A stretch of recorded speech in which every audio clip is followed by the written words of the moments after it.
Sabe aquele momento em que você se depara com a dúvida de continuar o que você estava fazendo ou fazer aquilo que você realmente ama? Eu sou a Mari Javarese e vou te ensinar um método que fizeram pessoas comuns viver da confeitaria. Pessoas que conseguiram a sua independência financeira, fazem os seus próprios horários e ainda conseguem ter horário para ficar com a família e com os filhos. Pessoas que nunca tinham feito um bolo na vida e hoje têm sucesso profissional.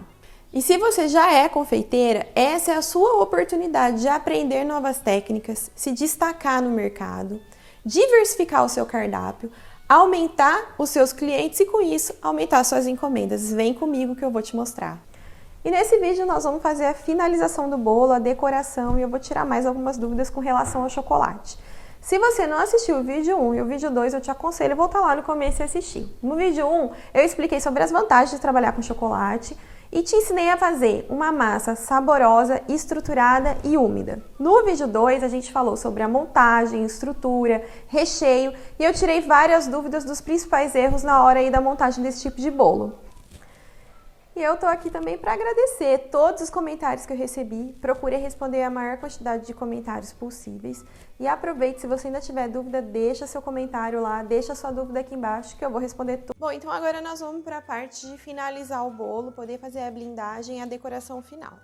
Aqui eu já tenho os dois bolinhos que a gente já tinha prensado, já tinha montado, ficou geladinho lá na geladeira. E agora nós vamos fazer a ganache. Para fazer a ganache é bem simples. Eu tenho aqui chocolate fracionado, que eu sempre gosto de utilizar o chocolate meio amargo, ele já tá derretido, tá bem fluido, bem lisinho, não tem mais gruminho, não tem pedacinho de chocolate aqui. E aqui eu tenho o meu creme de leite de caixinha. Como eu já disse em outros vídeos, você não precisa ficar preocupado com as quantidades, porque no final dessa aula você vai conseguir pegar, tem um link para você baixar o material e lá vai estar descrito certinho as quantidades. O que é importante, não utilizar o creme de leite gelado, porque se ele estiver gelado, você vai ter muita dificuldade para misturar aqui o creme de leite no chocolate, tá? Então, procura sempre utilizar em temperatura ambiente. Então, aqui eu vou colocar. Já vou começar a misturar. Vamos raspar bem aqui.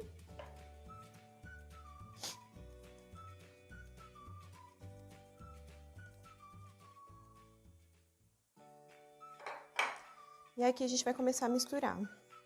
Para esse ganache ficar bem lisinho, para ele ficar uniforme, ficar brilhante, o ideal é você não misturar ele muito devagarzinho. Mistura ele com mais velocidade mesmo para poder emulsionar essas gorduras aqui.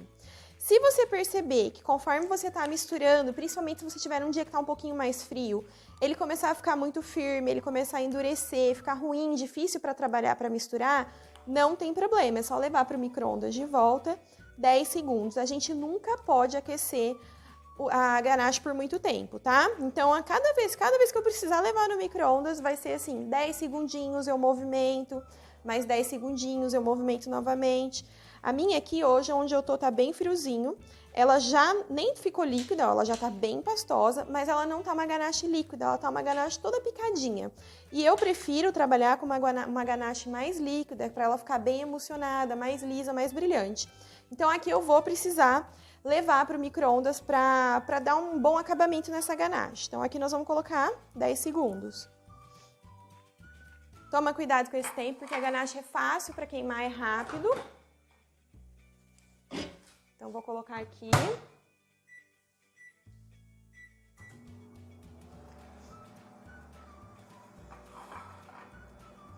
E aí, uma vez misturado, bem emulsionada, a ganache está pronta para a gente poder começar a trabalhar.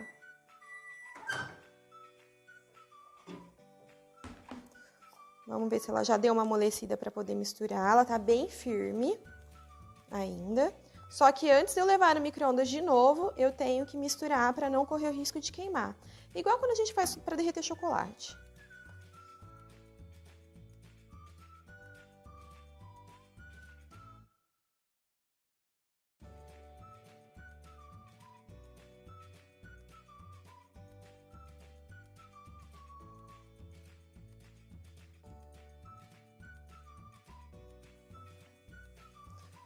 Agora eu já consigo trabalhar com a ganache melhor. Ela já tá mais molinha, olha só. E eu já consigo misturar melhor aqui os ingredientes. eu tenho que aquecer ela nesse primeiro momento, se for necessário, né? Como eu falei, depende muito da temperatura do ambiente que você estiver trabalhando. A gente tem que aquecer ela até você perceber que você conseguiu misturar por igual e ela ficar uma ganache bem homogênea, bem incorporada. Vou levar ela mais um pouquinho ainda. Além do risco de queimar, se você levar muito tempo para o micro-ondas, o que vai acontecer é que ela pode ficar muito líquida, principalmente se for no meio do processo de estar blindando o bolo. E aí a gente tem que ficar esperando ela firmar novamente para poder aplicar no bolo. Então, por isso é ideal sempre fazer aos poucos.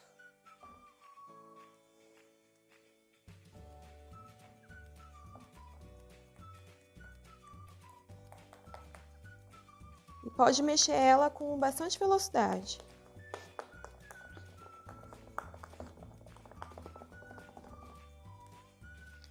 Agora sim, eu tenho uma ganache que tá lisa, tá brilhante, tá bonita para eu poder começar a trabalhar. Quando a gente vai trabalhar com a ganache, se ela tiver muito líquida, é ruim para trabalhar, para conseguir colocar no bolo, acaba fazendo muito mais sujeira e perdendo muito tempo. Então, se você estiver fazendo, em algum momento sua ganache ficou líquida, ou porque estava num ambiente quente, ou porque precisou derreter, como aconteceu com a gente aqui, não tem problema, é só esperar uns minutinhos em cima da bancada, não precisa colocar na geladeira, que ela logo firma de novo. É uma ganache que fica firme rapidinho.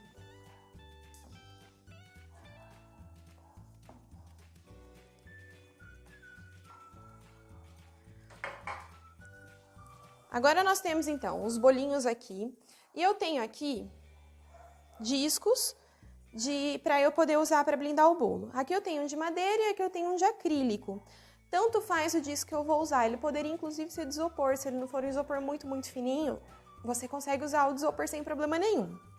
Mas aí, o que é primordial você fazer?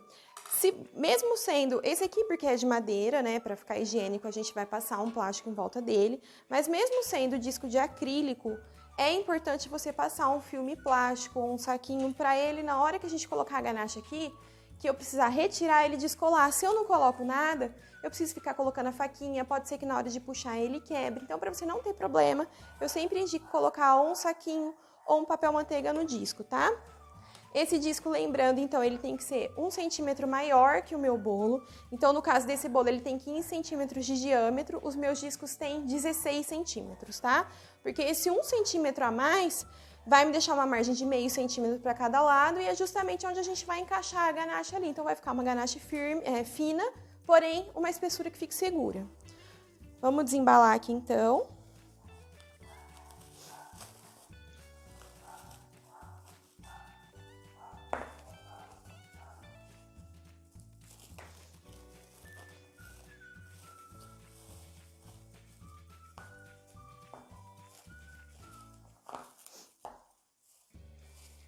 Aquele disco, um dos discos que nós furamos no meio, fizemos um furo grande na hora de montar e o outro não precisa furar. Esse que não precisa furar, ele já vai ser o disco de baixo do meu ganache, a régua de baixo, porque a gente usa duas réguas, uma em cima e uma embaixo para ficar fácil para nivelar. Então esse de baixo, ele já é a régua do meu bolinho aqui, né, para eu poder blindar. E esse de baixo, ele vai embora com o bolo, eu não vou pegar de volta. Então por isso eu gosto muito de usar o de baixo de isopor, porque daí ele já fica pronto e não preciso mais mexer no bolo. Vamos tirar aqui, ó. Tirar o saquinho do fundo. Antes de eu tirar o acetato, eu já dou uma conferida para ver se realmente tá mais ou menos igual aqui, se ele não tá mais para lá do que para cá. Se ele tá bem centralizado. E agora, com facilidade, ó, a gente consegue tirar o acetato, porque eu dei aquela dica do desmoldante. Então, aqui eu já tenho meu primeiro bolo. Para fazer o segundo bolo, eu tenho aqui o disquinho, que já tá com recheio, né? Que é o disco do meio, e ele tem um furinho aqui. O que eu vou fazer? Eu preciso colar um disco no outro. Lembrando que aqui, ó, a gente tem aqueles palitinhos que nós colocamos. Eu tô sentindo aqui os 3 palitinhos que nós colocamos. Só para eu colar esse disco, esse bolo de cima no bolo de baixo, eu vou colocar um pouquinho da ganache. E venho aqui, ó, e vou desmoldar o outro bolo aqui em cima. Mari, eu preciso fazer 2 bolos? Não, você poderia fazer um bolo só numa altura só. Só que eu acho que para cortar, para facilitar o corte, para render fatias, é legal fazer essa separação, porque o seu cliente corta um bolo, depois ele tira o disco e corta o outro bolo. Então, realmente fica como se fosse 2 bolinhos. Vamos centralizar bem. E vamos desmoldar aqui também.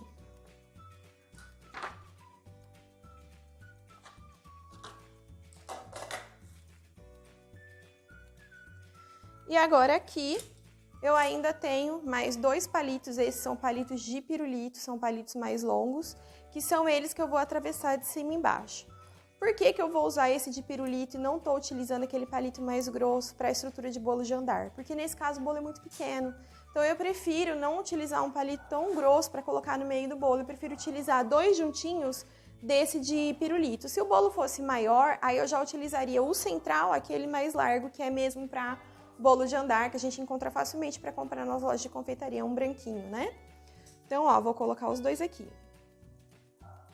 E foi esse o motivo que a gente já deixou furado o nosso disquinho do meio do bolo, ó, para ele atravessar com facilidade.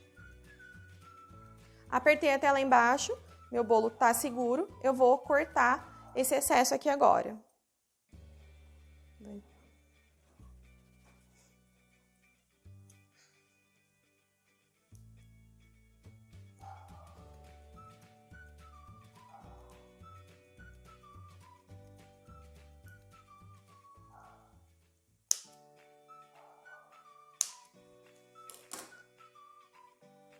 Aí cortamos o excesso. Eu posso me preparar então para começar a blindar o meu bolinho. Vou tirar aqui, vou passar a espátula de lado só para tirar os excessos aqui do recheio, da onde está arrepiadinho. Eu gosto sempre de dar uma baixadinha e dar uma voltinha aqui na minha bailarina para dar uma olhada se realmente ele tá alinhado, para ver se ele não tá torto para um lado ou para outro, né? Para ver se o bolo realmente está alinhado. E ó, é um bolo que, mesmo que ele ainda tá sem a cobertura, ele tá bem estruturadinho. E agora, então, nós vamos começar. Plástico filme ou um papel manteiga, a escolha de vocês, para facilitar. Como é que eu vou começar? Existem diversas maneiras de começar a blindar um bolo. Essa maneira eu gosto muito, eu acho mais prático fazer assim, porque eu já fico com a lateral pronta, o bolo todo pronto depois que eu blindei. Eu não preciso depois voltar para fazer o topo. Então, eu já vou fazer o topo agora. Vou colocar aqui uma quantidade de ganache no meu disquinho de cima. Lembrando que essa ganache aqui, o ideal é que ela não esteja muito mole, ela tem que estar cremosa, pastosa, porque senão você vai ter um baita trabalho para movimentar ela aqui, ela vai ficar líquida, né, e vai começar a esparramar.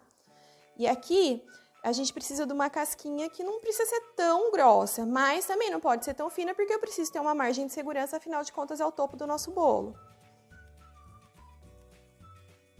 E aqui eu vou espalhar ela por igual, até na beiradinha.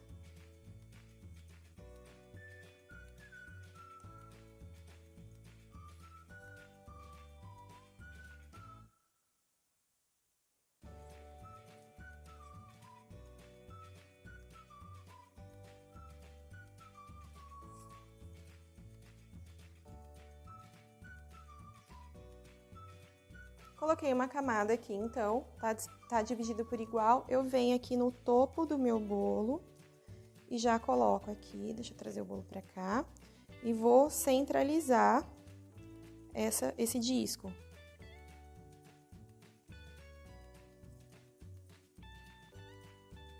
Centralizei o meu disco, eu vou começar então a alinhar, conferir o alinhamento aqui. Bom, agora então, ó, como eu falei, vou mostrar aqui pra vocês a textura, ó. É uma textura cremosa, ela não tá firminha, mas ela tá bem cremosa, ela não cai da espátula com tanta facilidade. Porque se ela for muito líquida, vai acabar fazendo muita meleca. E agora aqui, a gente vai começar a fazer a primeira camada, e o meu intuito não é deixar lindo nesse momento, e sim colocar a ganache aqui para começar a facilitar meu trabalho. Então, eu venho com uma quantidade boa na espátula, ó, e vou passar, colocar aqui no meu bolo todo. Por isso que eu falo que ela não pode ser muito líquida. Se ela for muito líquida, ela começa a escorregar bolo abaixo e vira aquela bagunça. Então, ó, coloco uma boa quantidade aqui. numa parte do meu bolo. Não tente dar a volta no bolo todo de uma vez, de experiência própria, porque às vezes a gente acha que pode colocar ganache no bolo todo e sair espatulando, e aí essa ganache seca e você não tem tempo para espatular, porque ela seca bem rápido. E agora sim, eu venho com a minha espátula aqui, deixa eu tirar esse excesso aqui de baixo. Eu venho com a minha espátula, ao invés de eu vir com ela bem reta, eu dou uma leve inclinada para dentro, ou aqui, ó, uma leve inclinada para dentro. E agora eu vou encostar no disco de cima e no disco de baixo e venho raspando. Tem que fazer uma certa força, não é tão levinho o movimento aqui que a gente vai fazer, porque o chocolate é uma cobertura um pouco mais pesada, a ganache é uma cobertura um pouco mais pesada. E como eu disse, o foco aqui agora não é deixar lindo, é começar a fazer essa camada. Depois a gente vai fazer uma outra camada para corrigir qualquer falha que pode ter ficado. Vamos continuar aqui e assim nós vamos fazer a volta do bolo toda. Então pode botar uma boa quantidade de ganache.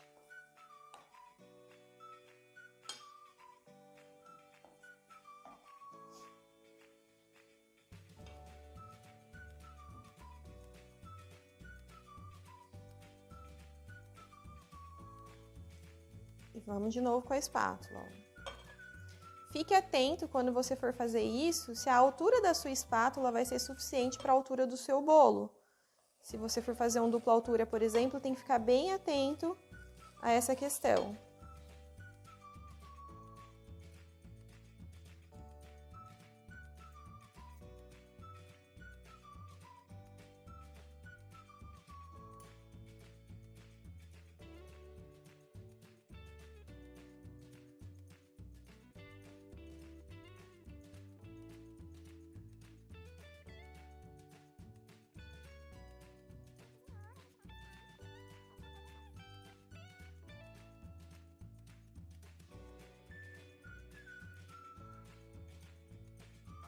Os lugares que ficou um buraquinho, que ficou um furinho, é porque tá faltando chocolate, a espátula não conseguiu chegar lá, mas não tem problema. Depois nós vamos preencher.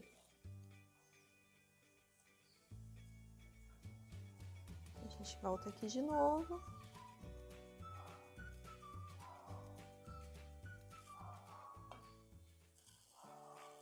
E com essa primeira camada a gente quase já deu a volta no bolo todo. Esse bolo dessa maneira que a gente está fazendo, ainda principalmente por ter a ganache, é um bolo que fica super seguro para transportar. Então você não precisa ter medo de transportar esse bolo, ele vai ficar bem firme, bem estruturado, sem problema nenhum para poder transportar. Até para distâncias maiores não tem problema.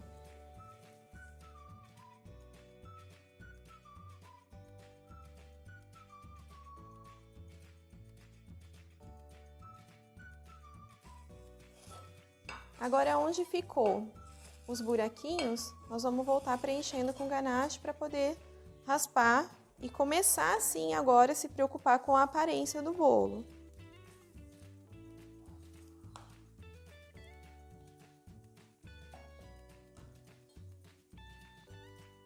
Se a sua ganache começar a ficar firme nesse momento, conforme você vai trabalhando, ela vai ficando firme, não tem problema. Nós vamos levar para o micro-ondas 10 segundinhos para ela poder ficar fluida novamente, um pouco mais fluida, um pouco mais cremosa, para trabalhar essa finalização. Olha só, a gente levou lá para o micro-ondas mais 10 segundos. Vou movimentar bem para ela ficar bem homogênea de novo. E aqui já dá para perceber que ela já é uma ganache que está mais fluida do que antes, ó. Ela não demora tanto para cair da espátula, tá? Esse ponto eu acho um ponto bem bacana para a gente finalizar. Para tirar os defeitos do bolo, eu prefiro fazer com ela assim um pouquinho mais fluida. Então agora vamos lá. Vamos preencher aqui, ó. Não tem problema se ela escorrega, porque nós vamos fazer uma camada mais fina, realmente só querendo preencher e dar acabamento onde ficou os defeitinhos.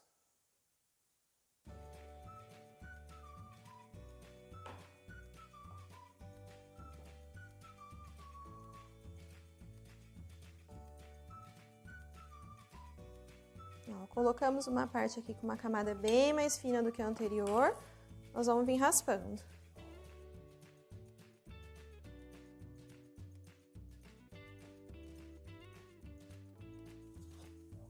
Legal aqui nesse momento, o interessante é você ter uma bailarina que ajude aí com esse trabalho, para você ter facilidade para poder girar e não ficar marcado, né?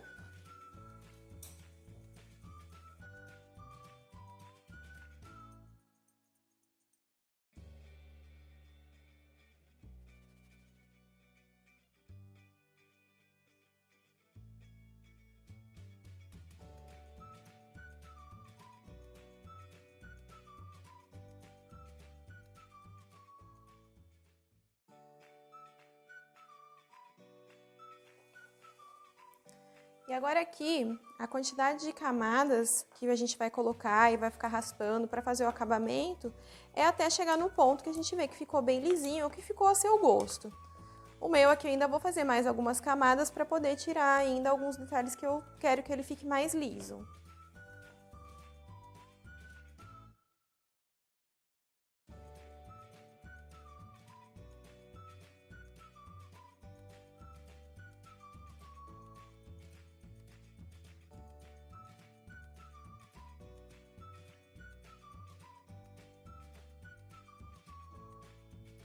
Bom, agora a gente já finalizou, então, fizemos as últimas camadinhas de acabamento, eu vou levar para gelar. E daqui a pouco eu volto com ele gelado para ensinar como é que nós vamos desmoldar aqui e fazer a decoração final. Bom, agora a gente já tirou o bolo lá da geladeira e eu vou transportar ele para o prato. Para poder transportar e entregar para o seu cliente, o ideal é que você coloque um pouquinho de ganache no fundo do prato para esse bolo grudar no prato para não ter problema de transporte. Antes de tirar ele do prato, eu vou vir aqui por baixo, ó, e vou passar uma espátula para descolar esse bolo da minha bailarina. Porque se eu puxar ele de uma vez, pode ser que tenha um pouquinho do ganache colado no prato, e aí você pode ter problema. Então, para isso não acontecer, a gente coloca a espátula aqui por baixo, ó, e vem girando. Já deu para perceber que ele tá solto, porque ele até movimentou aqui na minha bailarina. Então, já deu para perceber que tá soltinho. Eu vou pegar aqui e trazer para o meu prato. Centralizar aqui. E agora, nós vamos tirar o topo do bolo.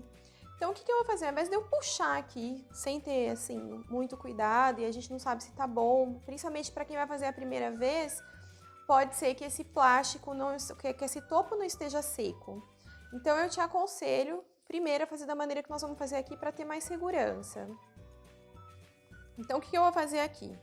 Eu prefiro, ao invés de simplesmente puxar, nós vamos cortar aqui para poder abrir esse plástico.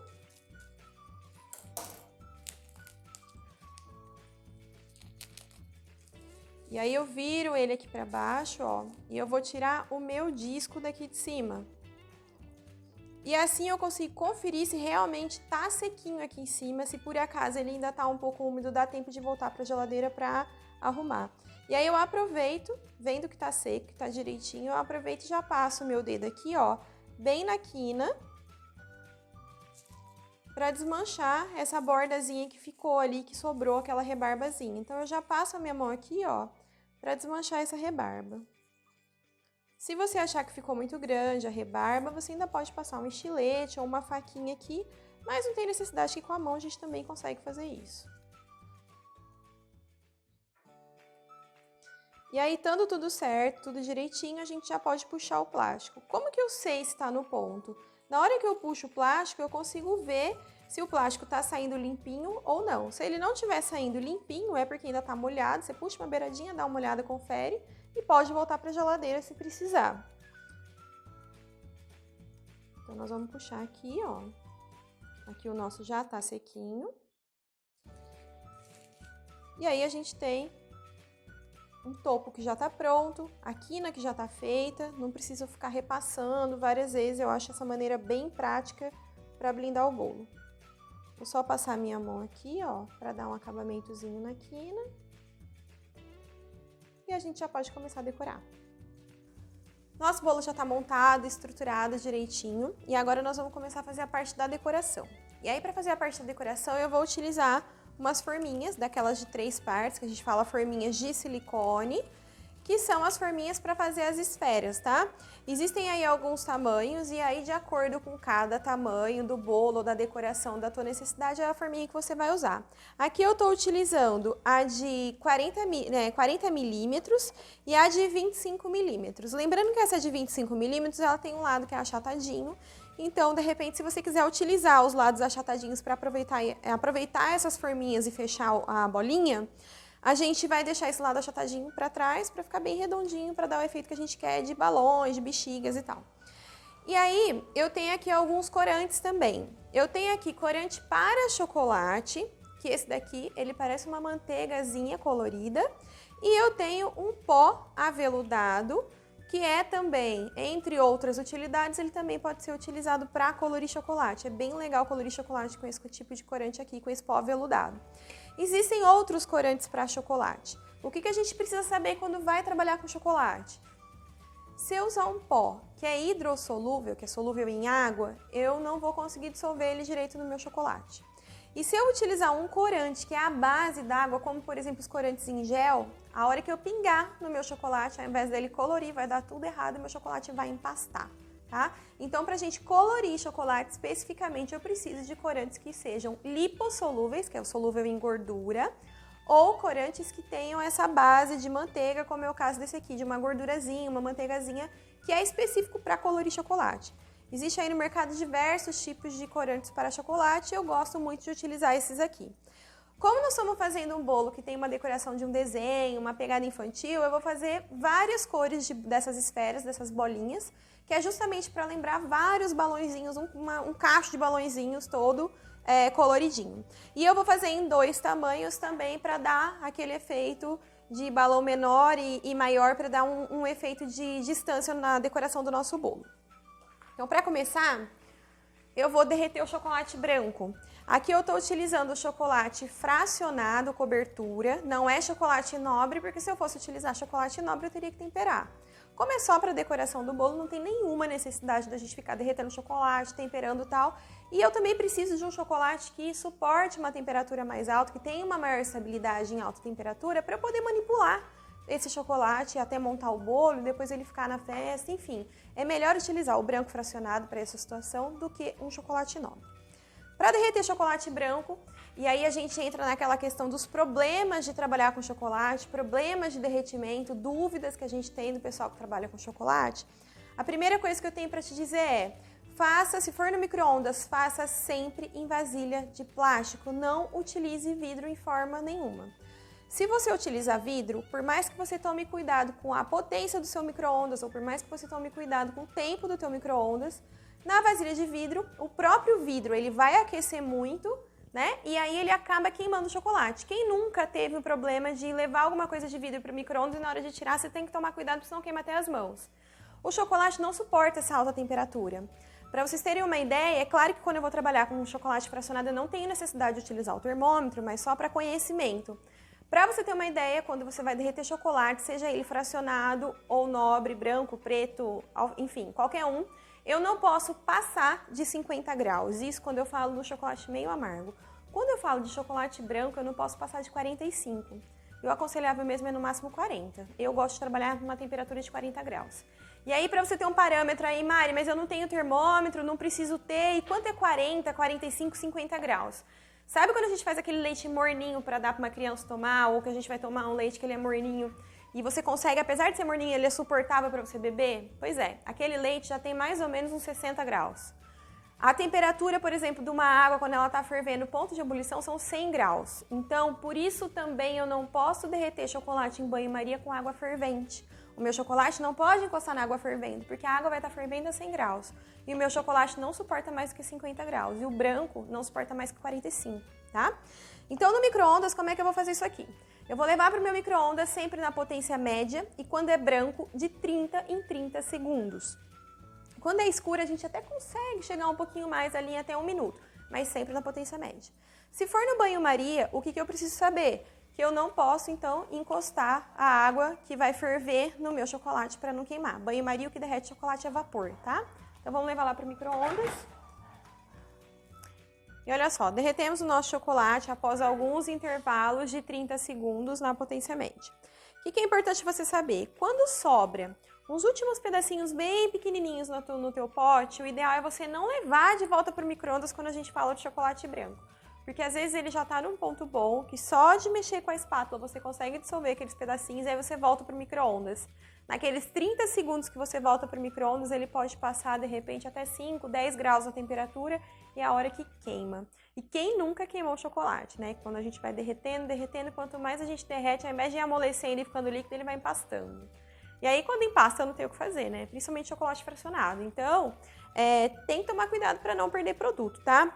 Eu não posso colocar na minha forminha o chocolate muito quente também. Mesmo que eu não tenha queimado, o ideal é não levar para a forminha muito, muito quente. Porque senão, ele faz umas manchas acinzentadas ou ele faz umas pintinhas na minha casquinha que não é legal.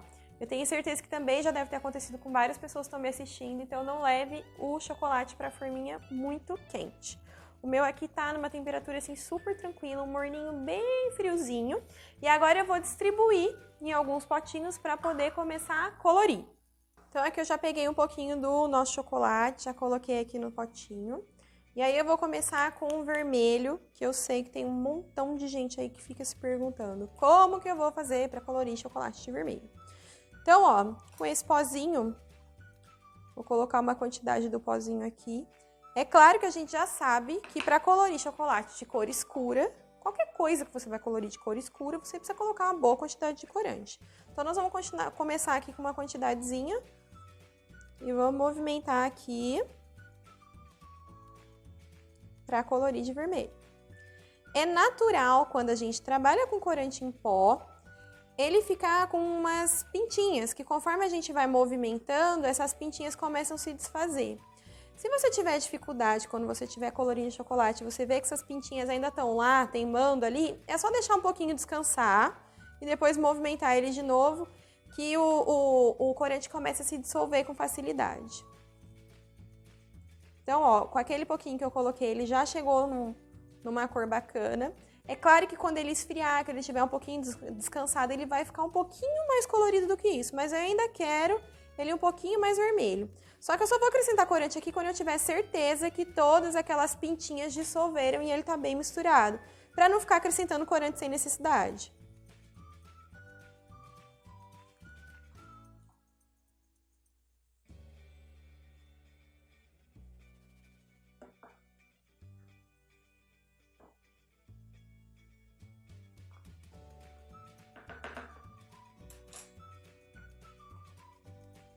Então, de novo, aqui eu tô usando pó aveludado.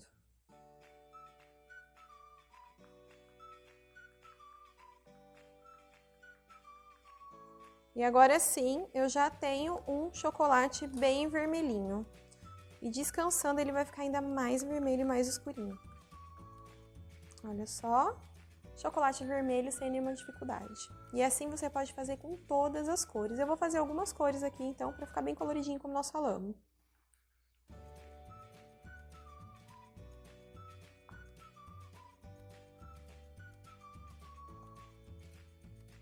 Quando eu for fazer as esferas, o que eu preciso fazer? Essas forminhas de 3 partes, como é que elas funcionam?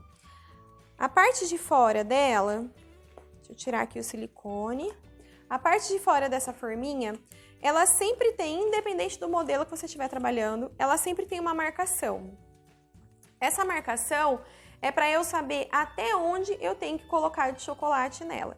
Então, eu vou colocar chocolate até chegar na marcação da minha forminha e depois nós vamos vir com a outra parte e pressionar aqui em cima. Então, vamos lá. Vou colocar o chocolate aqui até chegar na minha marcação. Lembrando que para fazer uma esfera eu preciso de 2 partes. Então, sempre eu tenho que fazer em números pares aqui para poder fechar a esfera.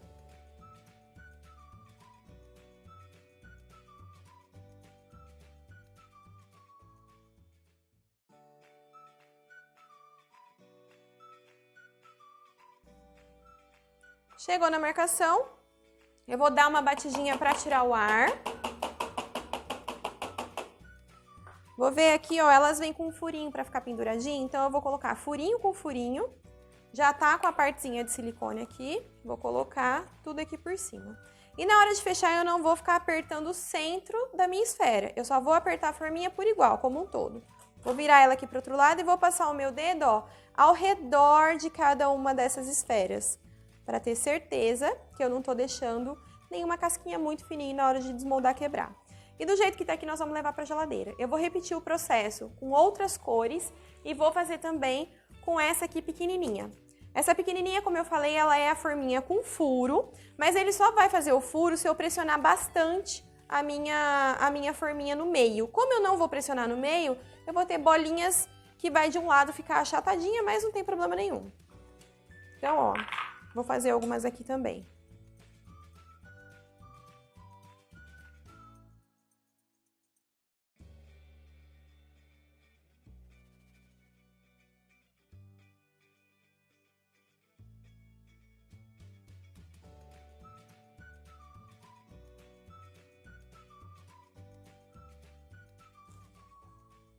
Outra coisa que é legal você saber, o que vazou de chocolate aqui por fora, se porventura vazar, a gente pode derreter e utilizar novamente.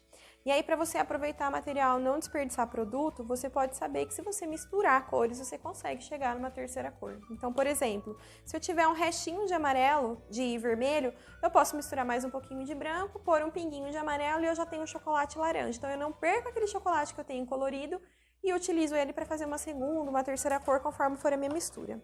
Então, esses aqui vão para geladeira e assim que a gente tiver todas as bolinhas prontas, eu volto para te mostrar como é que nós vamos fechar todas essas bolinhas. E olha só, aquele meu potinho que estava sujinho de vermelho, que tinha ainda algumas gotinhas de chocolate vermelho, eu acrescentei então mais chocolate branco para dar uma quantidade para fazer mais bolinhas. E aqui eu vou colocar o meu corante amarelinho, que vai acontecer que vai virar laranja. E aí você pode dosar mais laranja, mais vivo, menos vivo, de acordo com a quantidade de vermelho e de amarelo que você coloca, mais ou menos de uma cor ou de outra.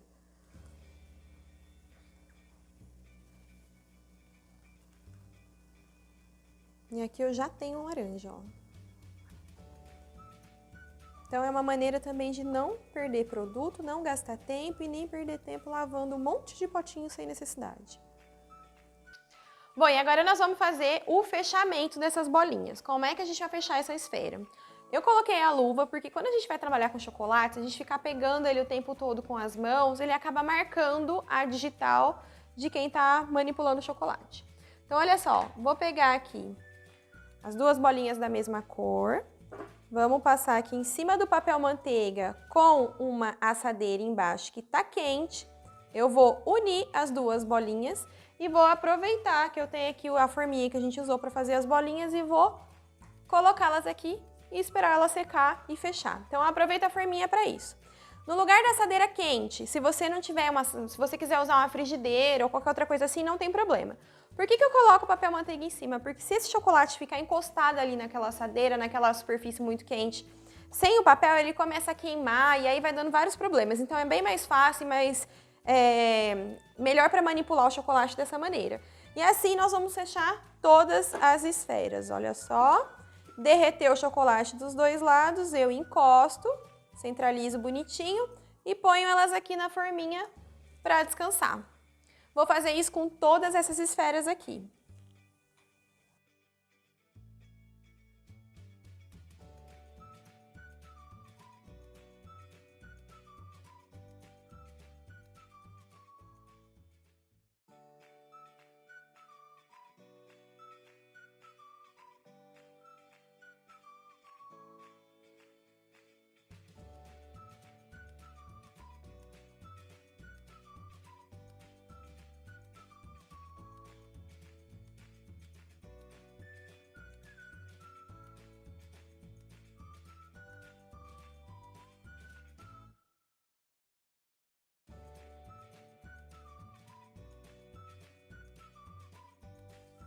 Bom, aqui a gente tem o topinho de papel, que eu vou colocar um pouquinho de ganache atrás dele para colar, da ganache molinha, para poder colar lá no meu bolinho. Vou ver aqui qual vai ser o ponto e vamos colar. Fazer uma pressãozinha aqui.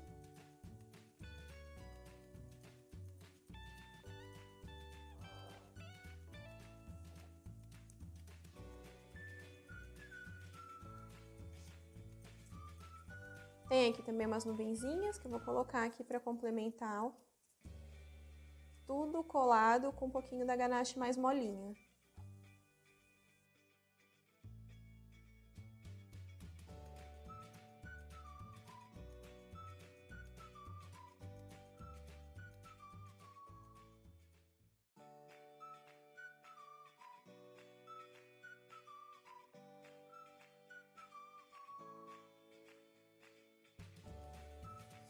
E agora nós vamos vir aplicando, então, as bolinhas coloridinhas para dar o efeito, que são os balões que estão suspendendo a casinha. Aqui eu tenho um excesso de arame, que depois você pode entortar ou cortar esse excesso de arame. E aqui nós vamos começar a pensar como é que nós vamos colocar essas bolinhas. Eu vou começar pelas menores, ó, para poder aplicar ali. Para eu aplicar essas bolinhas, eu vou usar palito de dente.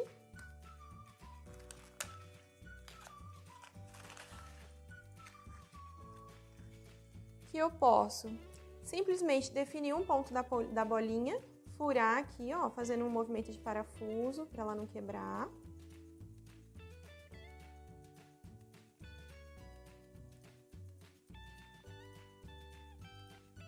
E aí eu furei minha bolinha sem ter problema de quebrar e posso fixar aqui com a ajuda do palitinho de dente, então.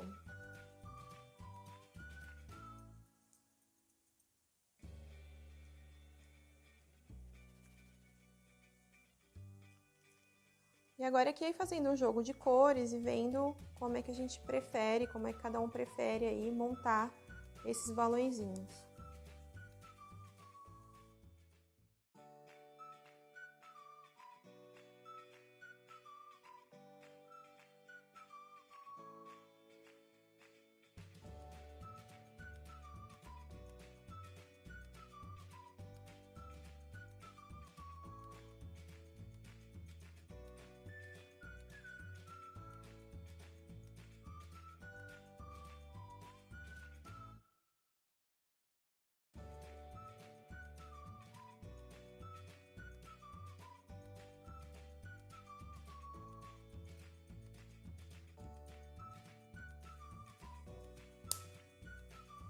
Cortar esses excessos aqui do araminho.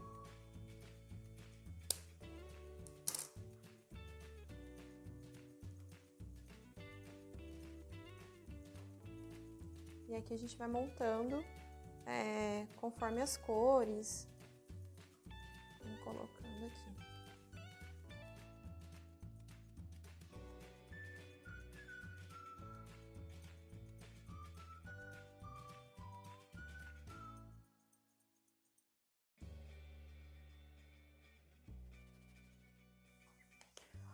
Bom, agora para dar um acabamento, um arremate final aqui no bolo, eu tenho um pouquinho de coco ralado, que eu vou colocar corante em pó, o pó aveludado verde escuro, e vou simplesmente misturar aqui no coco para colorir o coco de verde.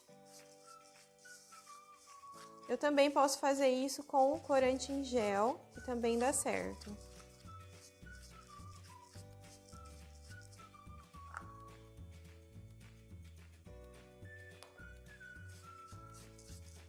E aí eu vou arrematar o pezinho do meu bolo com esse coco que tá colorido. Para dar a impressão que é uma graminha.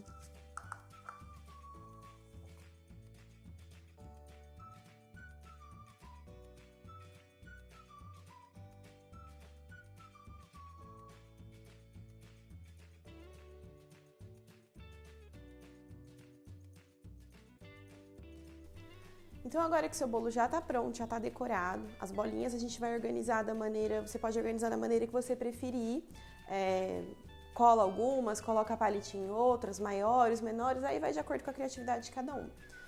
E aí feito isso, a gente vai para uma parte importante, precificação. Quanto custa, quanto eu lucro, por quanto eu vou vender esse bolo que eu acabei de fazer.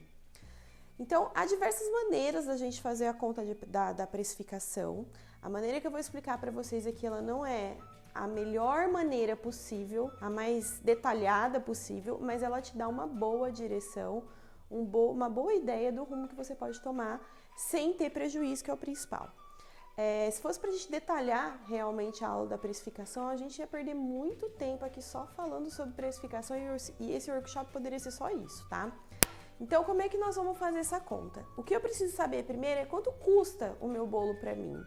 Para eu saber, eu tenho que pegar a minha receita, lápis, caderno na mão, caneta, uma calculadora do lado e começar a fazer as contas.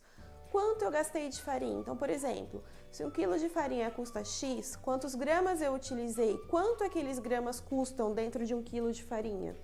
E aí eu tenho que fazer a mesma coisa com tudo. Quanto custa uma cartela com 30 ovos? Quantos ovos eu utilizei? Eu utilizei 3 ovos, então eu utilizei mais ou menos, 90 centavos com ovos. Então eu tenho que fazer essa conta ingrediente a ingrediente. É uma conta chata, demorada, eu sei, mas ela é necessária para no final valer a pena o seu trabalho.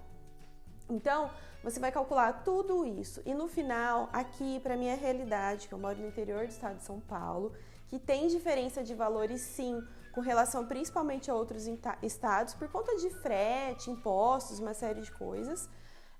A minha massa aqui, para mim, ela custou hoje R$16. Então, contando todos os ingredientes que eu utilizei para fazer essas massas. Aí depois eu tenho que fazer a conta do recheio. Aí para calcular o recheio é mais fácil, porque a gente usa 1, 2 caixinhas de leite condensado, 1, 2 de creme de leite, é mais fácil fazer essa conta, né? Então aí nós vamos calcular leite condensado, creme de leite, chocolate, o crocante, tudo que você colocou ali sem esquecer de nada. O meu recheio custou para mim R$15,90. Então é só para você ter uma ideia, para a gente ter um número para fazer essa conta. Eu não posso esquecer de calcular a estrutura que eu utilizei. Então, aquele pratinho de isopor que foi lá no meio, aquele disquinho, os palitos de plástico ou, se fosse um bolo maior, o caninho para estruturar o andar, tudo isso precisa ir para minha conta. No final de tudo, você tem que acrescentar. Chegou no preço final de venda, ainda não pode esquecer de acrescentar a embalagem, a caixa ou como é que vai ser que você vai transportar esse bolo aí, essa embalagem que você vai utilizar. A embalagem eu sempre acrescento no final, porque eu não tenho lucro em cima da embalagem. Afinal de contas, eu só fui lá, comprei, trouxe para casa e coloquei meu bolo lá dentro. Então, a embalagem eu sempre deixo para colocar no final da minha conta. Cheguei no preço X de venda, mais o preço da embalagem. É claro que eu sempre dou uma arredondada para cima, porque afinal de contas eu gastei tempo, gasolina para comprar a embalagem, mas eu só arredondo. Eu não coloco contas em cima do valor da embalagem. E aí então você vai somar todo esse custo que você teve de massa, recheio, o chocolate que usou para blindar o bolo, o chocolate que usou para fazer as bolinhas, o corante que você utilizou para colorir as bolinhas de chocolate. Então, somando tudo isso, eu vou ter aí mais ou menos uns R$45 de custo do bolo como um todo. E aí eu tenho que pensar no seguinte: esse bolo, como é que vai vender aí na tua região? É por quilo? É por fatia? É por receita? Eu acho que a melhor forma de vender bolo é por quilo. Porque quando você vende por quilo, você também consegue calcular o custo em cima de todos esses pesos que nós falamos. E aí você consegue ter o valor mais bem próximo do correto, da realidade, bem certinho, de quanto custou cada quilo de bolo para você. Então aí você precisa definir isso. Como eu falei, eu sempre prefiro vender por quilo, na minha região é por quilo, eu acho mais fácil. Até porque quando a gente fala em vender por receita, por exemplo, que tem lugares que vendem assim, é um negócio muito vago, porque que tamanho é a sua receita? Quanto ela vai render? E aí não dá para fazer conta em cima disso, né? Bom, enfim, aí nós temos então o valor de massa, recheio, tudo, ele me custou mais ou menos R$45, eu tenho que fazer que conta para chegar no preço de venda? Eu tenho que fazer a conta vezes 3. É uma conta que, como eu falei, não é a mais detalhada, mas ela me dá uma boa direção. E por que vezes 3, Mari? Porque dessas 3 partes, uma parte vai ser o material que você utilizou. Tudo isso que nós já falamos aí até agora que me custou R$45. A outra parte, ela vai ser mão de obra, porque amanhã ou depois o seu negócio cresce, o negócio se expande, você precisa pôr alguém para trabalhar com você. O salário da sua funcionária, ela tem que sair da mão de obra e não do lucro, que são duas coisas muito diferentes. Então, a segunda parte dessa conta é a mão de obra. E a terceira parte, sim, é o seu lucro, tá? Então, quanto eu vou lucrar, quanto eu sei que eu posso tirar e posso gastar com o que eu quiser, posso reinvestir ou eu posso tirar para mim, para eu gastar com as minhas coisas, enfim, que vai ser o meu salário de proprietária do negócio, né? Outra coisa que é importante, que você não pode esquecer de calcular nesse custo aí do vezes 3, lá quando a gente inclui a questão do material, é assim, fiz toda a conta do material, massa, recheio, as estruturas, pode aumentar desse valor total uns 10, 15% de gás, água, energia, tudo que você gastou para o seu bolo assar, para você lavar a louça, o detergente, a bucha. Então, somei todos os meus ingredientes, acrescento 10 a 15%, chego no valor de, no meu caso, R$45. Multipliquei vezes 3, eu vou chegar no valor de R$150 aí para arredondar. Esse R$150 seria já o preço final para eu entregar o bolo para o meu cliente, lembrando que nesse preço final eu tenho que acrescentar o valor da embalagem. E arredondo para cima na embalagem, só para dar uma arredondada nesse valor.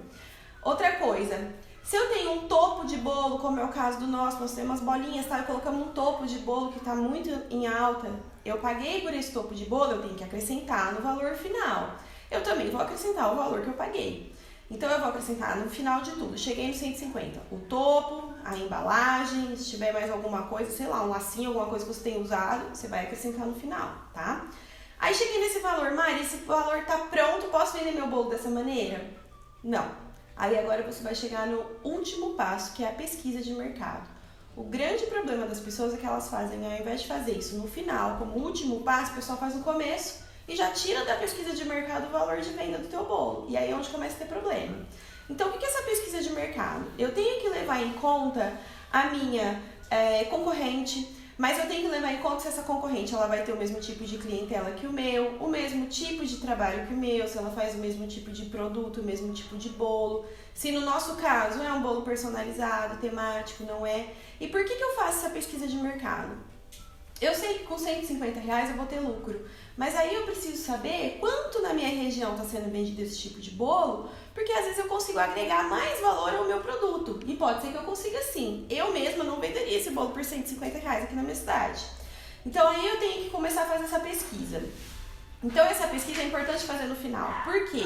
Quando a gente faz no começo, a gente não sabe quanto foi que você não vai saber quanto sua vizinha lá pagou na farinha dela, no chocolate que ela tá usando, você não sabe se é bom, se é ruim. E às vezes o da sua vizinha tá mais barato e você corre fazer o preço da tua vizinha. E aí onde é o problema? Pode ser que o dela tá mais barato porque ela não sabe fazer conta. Pode ser que o dela tá mais barato porque ela realmente pagou mais barato na matéria-prima que ela utilizou. Mas e se ela não sabe fazer conta? E se ela sabe fazer conta, ela pagou mais barato em tudo, então por isso dela custa mais barato, mas o seu tá custando mais caro e você faz o preço dela, o que vai acontecer?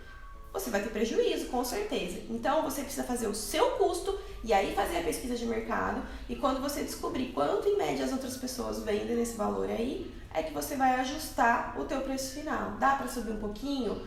Precisa enxugar alguma coisa? Lembrando que esse enxugar nunca pode ser um prejuízo. Você não pode diminuir essa conta aí do vezes 3, né? Para não ter problema. Quando eu falo que vender por quilo é melhor, por que eu falo isso? Esse bolo que nós fizemos hoje, por exemplo, ele vai me pesar no final 4 quilos. Eu já pesei o bolo, descontei o pratinho, ele pesou 4 quilos. É um bolo que vai servir 30 pessoas. Tem 2 andares, né? Como se fossem 2 andares. Cada andar vai servir de 10 a 15 pessoas, então 30 pessoas tranquilamente ele serve. 10 a 15, porque esse 10 é o número de segurança, mas na verdade ele faz 15 com certeza absoluta, que eu faço muito esse tamanho de bolo, eu te garanto que você vai conseguir cada andarzinho desse servir as 15 pessoas. Então aí, por que é importante saber que ele pesou 4 quilos? Porque quando eu faço toda essa conta, eu descubro quanto pesa um quilo do meu bolo, porque eu chego nesse valor, 150, vamos supor. Vou dividir ele por 4 e eu sei quanto custou cada quilo do meu bolo. E amanhã ou depois eu preciso repetir esse processo, fazer um bolo maior, fica fácil de fazer a conta. Porque é só eu fazer o quilo vezes 6, vezes 7, vezes 8, vezes quantos quilos você precisar de bolo, tá? Então é importante você fazer essa conta. Não esqueça da pesquisa de mercado no final, só para você ajustar o teu valor de acordo com a realidade do mercado. E lembre-se sempre, eu falo isso para todas as minhas alunas, não é porque você está começando que você vai cobrar baratinho. Porque se você cobrar baratinho, você pode conseguir clientes que hoje estão comprando por preço. Amanhã, a hora que você precisar ajustar, ou porque você aprendeu a fazer a conta, ou porque realmente subiu os produtos, é capaz ainda de te queimar. A pessoa vai falar assim, ué, mas ela nem começou a fazer bolo e já tá aumentando, tá se achando. Então, toma cuidado com isso. E esse cliente que só tá atrás de você por conta de preço, a hora que ele descobrir alguém que tem o preço R$1 mais barato que o seu, ele corre lá pra outra. Então, o cliente de preço a gente não quer. A gente quer um cliente que seja fiel por conta de qualidade. Cliente não é fiel por preço, cliente é fiel por conta de qualidade. Não esquece disso. E quando a gente acaba puxando o preço para baixo, a gente não prejudica só a si próprio, mas a gente prejudica toda a nossa classe. A nossa profissão é muito doce. A gente leva momentos de alegria, de felicidade para uma pessoa que escolheu ter um bolo. Ela não está sendo obrigada a ter um bolo, é uma festa, não é um velório. Pensa nisso. Então, se ela está dando uma festa, ela escolheu dar essa festa, ela tem que pagar o preço que é justo pela sua produção, tá? E quando a gente abaixa esse preço, a gente leva todo mundo junto para baixo. Uma classe inteira de confeiteiros da sua cidade puxando o preço para baixo. Então, é importante você ter consciência para que todo mundo unido consiga levar a profissão e os valores para cima. Desde 2013 eu trabalho com confeitaria, com bolos, com chocolate, com diversos produtos. E quando eu comecei, eu não tinha muito embasamento, perdi muito tempo, perdi material, cheguei a perder produção de Páscoa porque eu não sabia temperar um chocolate, não sabia os erros que a temperagem poderia me causar. Eu perdi bolo, perdi clientes até por não saber o ponto ideal do recheio, ou o bolo vazar, ou ficar desestruturado, então eu tive diversos problemas. Foi quando eu decidi estudar, me aprofundar muito no assunto e desenvolvi um método que me baseio em 3 pilares principais. O primeiro deles é os utensílios, é as técnicas de batimento de massa, o ponto de recheio e coberturas para até aquela pessoa que nunca fez um bolo na vida conseguir produzir. O segundo pilar que eu desenvolvi foi sobre a montagem, a estruturação, toda a estrutura para você ter segurança no seu trabalho e na sua produção. E o terceiro pilar, e não menos importante, são diversas decorações trabalhando de diferentes formas com chocolates, tanto em bolos quanto em outros produtos. Mas o nosso tempo aqui é curto, nem se eu ficar muito tempo falando com você eu consigo te passar tudo isso. E é por isso que se você quiser dar um passo à frente, eu tenho uma oferta para te fazer. Pensando nos meus alunos e todo mundo que me mandou nas redes sociais pedindo, eu gravei todo esse conteúdo num curso online para você. Um curso que você pode ver e rever na sua casa, no horário da sua preferência, 100% online, pode acessar de vários dispositivos. Esse curso fica numa plataforma digital e você consegue lá naquela plataforma ter todo o suporte diretamente comigo, tirar as suas dúvidas. É muito conteúdo que vai muito além de massas, recheios, estruturas, decorações, tem muita coisa bacana. Pensando em tudo isso e mais todas as atualizações que nós vamos fazer ao longo do ano, esse curso não vai custar o preço de uma barrinha de chocolate. E também pensando em todo o suporte que eu tenho que dar para os meus alunos, esse curso infelizmente tem as vagas limitadas. Mas, mesmo assim, para você que está assistindo, que está acompanhando essas aulas comigo, eu vou deixar um campo aqui para você se inscrever, colocar lá seu nome, seu e-mail e você vai receber um link para poder acessar e garantir a sua vaga 1 hora antes do lançamento oficial. O lançamento vai ser na segunda-feira às 9 horas, mas com esse link você vai conseguir comprar 1 hora antes do lançamento. O que eu quero agora é que você pratique, que você treine tudo que eu te passei, para você já ter as suas primeiras encomendas, ter a sua primeira venda e disso poder produzir outras decorações, outras ideias e ser aí um começo de um caminho para você seguir. Aproveite e já deixa seu comentário, aproveita que você ainda tem disponibilidade, deixa aqui a sua dúvida aqui embaixo, que no domingo eu vou fazer uma live tirar dúvidas para tirar todas as dúvidas e passar todas as informações a respeito do curso lá no meu Instagram. Me segue nas redes sociais, no YouTube, no Facebook e no Instagram. É @marijavarez. Eu espero vocês lá. Até a próxima!